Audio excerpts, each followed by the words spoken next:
Hello everybody and welcome. In this video I'm going to show you how to pair your Philips Fidelio L4 with your MacBook.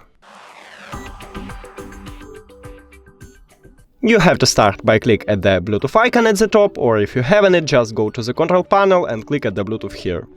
Now go to the settings and after that press and hold power button.